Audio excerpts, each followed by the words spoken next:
Assalamualaikum warahmatullahi wabarakatuh. Jumpa lagi anak-anak dengan Pak Rohmat. Kali ini Pak Rohmat akan bahas tentang buku Usda paket 1 nomor 37 sampai 50. Oh iya, jangan lupa untuk like, share, dan subscribe ke teman-teman kamu. Supaya apa? Supaya teman-teman juga bisa belajar bersama dengan kita. Baik, langsung saja kita mulai dan kita membaca basmalah dulu. Bismillahirrahmanirrahim. Langsung nomor 37. Nomor 37. Perhatikan ketentuan-ketentuan puasa berikut. Ingat, baca soalnya dulu supaya kita mudah mengerjakan. Yang merupakan hal-hal yang membatalkan puasa terdapat pada nomor membatalkan puasa. 1. Mengakhirkan berbuka, bukan. 2. Muntah dengan sengaja, betul. Kalau muntah tidak disengaja gimana Pak? Tidak membatalkan. 3. Berbuka dengan yang manis, ini anjuran, berarti bukan yang membatalkan. 4. Murtad dan keluar dari Islam, jelas. Jadi jawaban yang betul adalah yang D, 2 dan 4. Wah, pasti betul ini, banyak-banyak betul ini. Yuk, halaman 38. Perhatikan beberapa pernyataan berikut. Langsung kita baca soalnya lagi. Pernyataan yang termasuk hikmah puasa terdapat pada nomor, ingat hikmah puasa. Nomor 1, dapat merasakan penderitaan orang miskin, betul. Ketika kita puasa kita merasakan lapar, dahaga, sama seperti teman-teman kita atau saudara-saudara kita yang saat itu tidak bisa makan. Jadi kita harus banyak-banyak bersyukur tentang rezeki yang Allah berikan kepada kita. 2. Mencegah perbuatan keji dan mungkar, boleh. Kasihan juga. 3. Menjaga kesehatan lahir dan batin, sangat betul. 4. Menjaga kebersihan dan kesucian, kurang tepat. 5. Melatih disiplin dalam kehidupan, betul. Kenapa? Sahur harus sebelum subuh, bukan nanti pas maghrib. Itu disiplin sholatnya makin tertib dan sebagainya. 6. Rezeki bertambah dan barokah, kurang tepat. Ini adalah hikmah bersodakoh, infak, sedekah, dan yang lainnya. Terus pernyataannya apa tadi yang termasuk dalam puasa? 1, 2, 3, dan 5. Banyak Pak. Coba 1, 2, 3. 1 betul Pak. Betul ini jawabannya. Kalau enggak A, yang B Pak. Mana yang betul? Kita lihat di sini ada perbuatan mencegah perbuatan keji dan mungkar. Ini sebenarnya adalah hikmah sholat. Ini kalau kita telateli betul-betul itu sebenarnya hikmah dari sholat.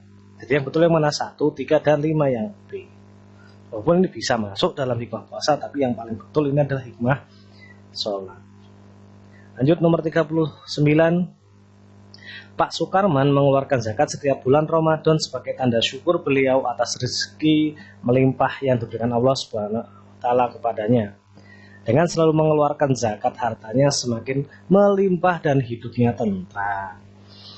Berdasarkan cerita tersebut, hikmah zakat yang dapat dipetik adalah A. Hidup menjadi sehat, kurang tepat. B. Mendidik kedisiplinan, juga salah. C. Mendidik bersikap jujur, juga kurang tepat. D. Membersihkan harta dan jiwa, betul. Di sini ada kata tentram, jiwa. Terus hartanya semakin berlimpah, harta dan jiwa, betul. Zakat itu membersihkan harta dan jiwa. Nomor 40. Pak Rahmat ini beristri beserta istri dan kedua anaknya, kedua orang tua dan 2 mertuanya juga tinggal di sana, tinggal satu rumah maksudnya. Pada malam Idul Fitri, Pak Ahmad bayar zakat fitrah sejumlah berapa? Zakat fitrah itu ukurannya 2,5 kg atau 2,5 kg. Kalau kita beras biasanya ya. Nah, dihitung ada Pak Ahmad 1, istri 2, kedua anaknya 4, kedua orang tuanya 6, dan 2 orang tuanya mertuanya 2, berarti 8 total jumlah orangnya. Dikali 2,5, berapa hasilnya?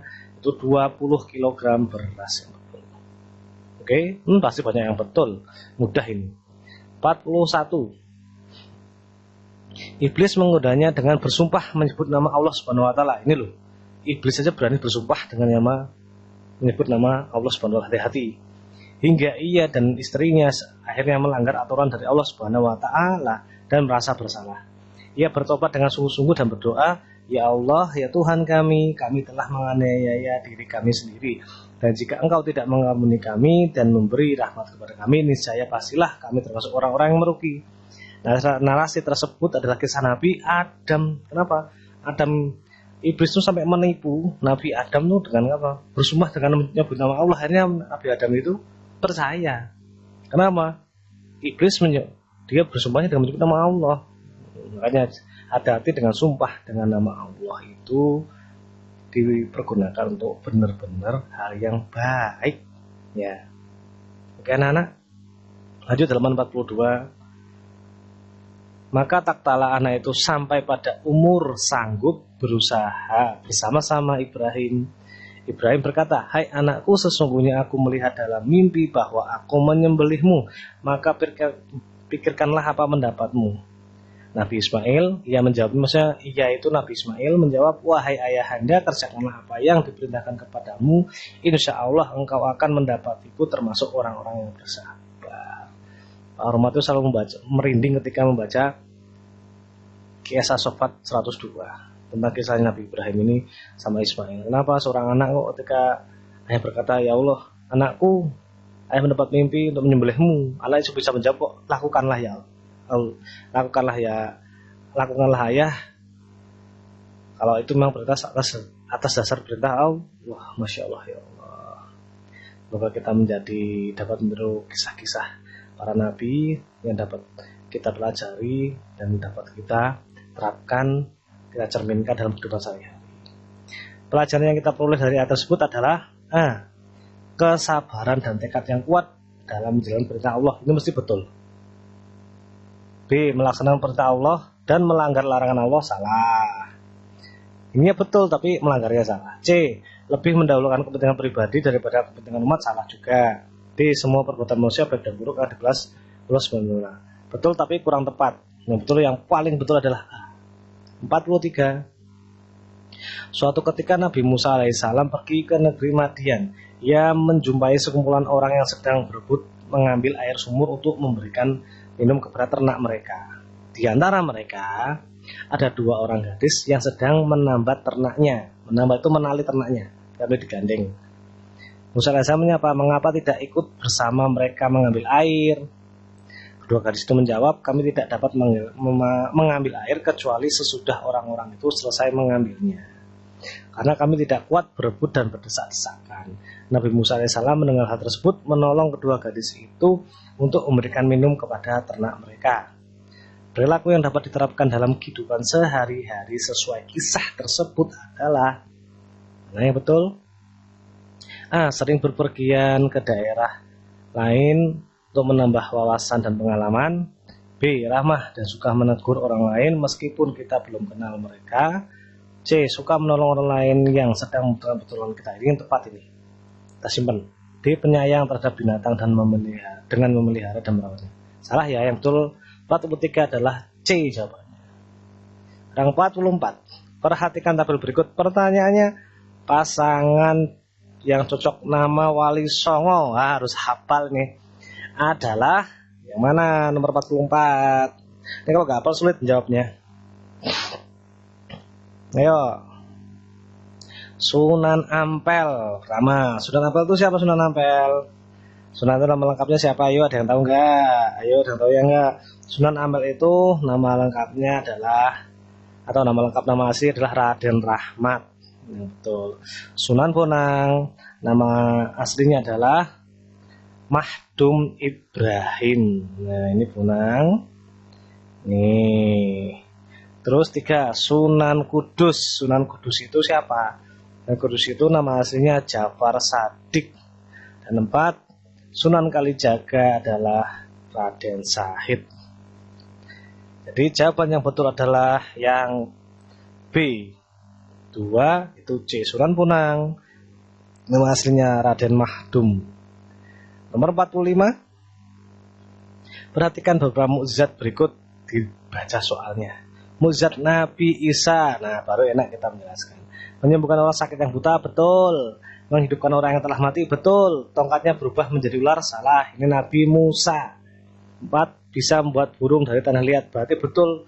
Jawabannya yang tidak ada nomor 3-nya. Mana yang nggak ada nomor 3-nya? Yang mana? Yang B. 1, 2, dan 4 berarti yang betul. Sip. 46. Luqman mengajarkan kepada anaknya untuk berperilaku rendah hati, tidak angkuh dan sombong. Allah Subhanahu wa taala tidak menyukai orang-orang yang angkuh dan sombong. Contoh penerapan perilaku rendah hati dalam kehidupan sehari-hari adalah A. Menggunakan sesuatu sesuai dengan kebutuhannya dan tidak berlebihan. Betul. Kita simpan. B. Tidak mencontek dan bekerja sama ketika ulangan. Salah, ini jujur kalau ini. Ya. Dan bekerja sama ketika ulangan ini salah, ini bekerja sama dengan kalau juga salah. C. Rajin menggunakan waktu luang untuk baca, kurang tepat. D. Menghargai orang lain dan tidak suka mengenai. Ini contoh menghargai, saling menghargai. Ini contoh tekun. Berarti betul jawabannya yang A. 47. Akhlak mulia para nabi wajib kita teladani. Mereka selalu berperilaku jujur, amanah, rendah hati, sabar menghadapi umatnya yang durhaka. Terus para nabi juga taat kepada Allah Subhanahu wa taala, kuat beribadah dan berpuasa. Dari beberapa akhlak terpuji tersebut yang merupakan paling menonjol yang patut diteladani dari Nabi Muhammad SAW adalah Nabi itu biasanya jujur al-amin. Kamu cari ada alaminya dulu. Langsung ketemu yang C, Pak. Sejak kecil selalu berperilaku jujur dan amanah sehingga mendapat gelar alami. Ini mesti yang betul. Karena Nabi Muhammad itu terkenal dengan alaminya. Karena sebelum dia diangkat menjadi nabi, masyarakat Jazirah Arab itu menjuluki Nabi Muhammad dengan apa? Al-Amin, orang yang dapat dipercaya. Nomor 48. Ashabul Kahfi adalah kisah 7 pemuda yang beriman kepada Allah Subhanahu wa taala dan seekor anjing yang ditidurkan oleh Allah di dalam gua selama 309 tahun Hijriah atau 300 tahun Masehi. Mereka bersembunyi di dalam gua untuk melarikan diri dari kerajaan seorang raja. Mereka melarikan diri dari kekejaman seorang raja. Kisah ini bersumber dari Al-Quran dalam surat Al-Kahfi. Adapun raja yang kejam saat itu bernama Dikyanus. Ini harus hafal. 48 jawabannya A. Dikyanus. Kisah Ashabul Kahfi itu sederhana tapi sangat dalam. Kenapa? Sampai Allah tuh membuktikan ditidurkan sama berapa? 309 tahun. Luar biasa anak ya. Yuk lanjut. Nomor 49. Ali bin Abi Thalib memerintah selama 5 tahun, yaitu tahun 34 sampai 40 Hijriah atau 656 atau sampai 662 Masehi, menggantikan Utsman bin Affan. Pada masa pemerintahan Ali bin Abi Thalib ada beberapa pemberontakan dan peperangan seperti perang Jamal, perang Nahrawan, dan perang Siffin. Namun demikian banyak sekali kemajuan yang dicapai oleh Ali bin Abi Thalib, diantaranya yaitu kalau Ali bin Abi Thalib itu apa yang kemajuan dicapai itu biasanya tentang ilmu, tentang bahasa dan yang lainnya. Betul nggak memerangi Nabi palsu? Bukan, ini Abu Bakar Siddiq. B. Membukukan Al-Quran? Bukan, ini zamannya Utsman bin Affan. Tapi yang mengusulkan pertama kali adalah Umar bin Khattab. C. Mengumpulkan ayat-ayat Al-Quran? Ini terjadi di zamannya Abu Bakar Siddiq. Abu Bakar Siddiq sama Umar bin Khattab antara itu. Tapi yang mengusulkan pertama kali adalah Umar bin Khattab untuk menyusun Al-Quran. Dia mendirikan madrasah dan pusat ilmu pengetahuan betul. Biasanya ada bahasa. Kemajuan bahasa itu juga zamannya Ali bin Abi Thalib. Dan 50. Sejak masuk Islam jelas dia telah menyumbangkan seluruh hartanya untuk Islam. Beliau mempersilahkan Rasulullah SAW menurunkan harta bendanya untuk berdakwah demi kejayaan Islam. Ia juga menggunakan hartanya untuk membebaskan budak yang disiksa oleh majikannya karena masuk Islam. Ini itu Bilal dan sahabat-sahabat lainnya yang pertama. Sahabat Nabi yang dapat kita teladani kedermawanannya pada pernyataan tersebut adalah yang benar siapa? Utsman bin Affan, betul. Abu Bakar, betul. Tapi yang paling tepat ketika membebaskan budak yang disiksa oleh majikannya karena masuk Islam, budak tersebut adalah yang C. Walaupun yang terkenal kadermawan itu Utsman bin Affan, tapi kalau yang membebaskan budak sebagai itu Abu Bakar Siddiq. Bahkan Abu Bakar itu bahkan hampir seluruh hartanya, dia sumbang untuk Rasulullah untuk penyebaran Islam ketika masa lalu. Baik anak-anak, alhamdulillah kita tuntas membahas paket 1 buku Usda dari nomor 1 sampai 50. Semoga dapat menambah ilmu kita. Jangan lupa teman-teman diberitahu supaya teman-teman bisa belajar bersama. Dari Pak Rahman sekian, Pak Rahman tutup. Wassalamualaikum warahmatullahi wabarakatuh.